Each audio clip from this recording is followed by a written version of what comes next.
Welcome friends. Government of West Bengal finance department audit bank Nabanna থেকে 7 জুলাই 2025 তারিখের 25-10 এর মেমোরান্ডাম জারি করেছে। এই বিজ্ঞপ্তি দিয়ে পশ্চিমবঙ্গ সরকারের পক্ষ থেকে জানানো হচ্ছে যে বিভিন্ন ট্রেড ইউনিয়ন এবং অন্যান্যদের 9 জুলাই 2025 বুধবার দেশব্যাপী 24 ঘন্টার ধর্মঘটের ডাক দিয়েছে বিভিন্ন সংগঠন, এবং ধর্মঘট বন্ধের ডাকের পরিপ্রেক্ষিতে সিদ্ধান্ত নেওয়া হয়েছে যে রাজ্য সরকার কর্তৃক অনুদানপ্রাপ্ত অফিস সহ সমস্ত সরকারি অফিস খোলা থাকবে এবং সমস্ত কর্মচারীকে সেই দিন ফার্স্ট হাফ, সেকেন্ড হাফ বা পুরো দিনের জন্য সিএল গ্রাহ্য হবে না। অনুপস্থিতির জন্য কোনো প্রকার ছুটি মঞ্জুর করা হবে না।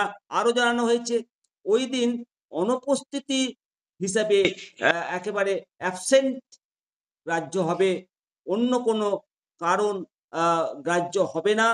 যদি সেই কর্মচারী হাসপাতালে ভর্তি থাকেন কিংবা পারিবারিক শোক বা 8ই জুলাই 2025 এর আগে গুরুতর অসুস্থ বা অ্যাবসেন্ট, 8ই জুলাই 2025 এর আগে সিসিএল, মাতৃত্বকালীন ছুটি, চিকিৎসাজনিত ছুটি বা কমিউটেড লিভ বা আর্ন লিভে কর্মচারীরা ছুটিতে থাকেন, সংশ্লিষ্ট সমস্ত অফিসের প্রধান এবং হেড অফ দ্য ইনস্টিটিউশন সকলকে জানানো হচ্ছে নোটিশ জারি করে, যারা 9 জুলাই 2025 তারিখে অনুপস্থিত থাকবেন তাদেরকে জিজ্ঞাসা করবেন এবং কেন তাদের বিরুদ্ধে এই ধরনের অ্যাবসেন্ট বা অনুপস্থিতির জন্য ব্যবস্থা নেওয়া হবে না, তার জন্য শোকজ করবেন।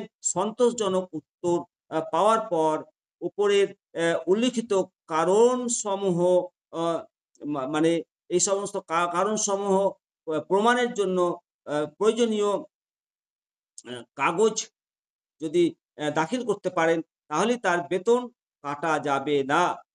যারা কারণ দর্শানোর নোটিশের জবাব দেবে না তাদের বিরুদ্ধে শাস্তিমূলক ব্যবস্থা নেওয়া হবে, এই মর্মে নোটিফিকেশন জারি করেছে এবং 31শে জুলাই 2025 এর মধ্যে সমস্ত প্রক্রিয়াটি সম্পন্ন করতে হবে, অর্থাৎ জবাবদিহির প্রক্রিয়াটা সম্পন্ন করতে হবে।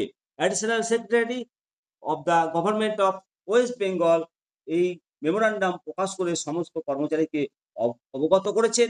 অবশ্যই আপনারা আপনাদের মতামত দেবেন পশ্চিমবঙ্গ সরকারের এই যে নোটিফিকেশন, এই যে বিজ্ঞপ্তি বন্ধের বিরুদ্ধে। আমরা এর আগে দেখেছি কর্মচারীদের বিরুদ্ধে একই ধরনের নোটিফিকেশন জারি করেছে, বেতন কাটা বা একদিন মানে কর্মজীবন থেকে হ্রাস করার কথা বলা হয়েছে, কিন্তু আদতে কি সেটা করা হয়েছে? আপনাদের মতামত জানাবেন এবং 9 জুলাই বন্ধের প্রভাব কতটা পড়বে পশ্চিমবঙ্গে সেই ব্যাপারে আপনাদের মতামত অবশ্যই কমেন্ট সেকশনে উল্লেখ করবেন। জয় হিন্দ, বন্দে মাতরম, ভারত মাতা কি জয়।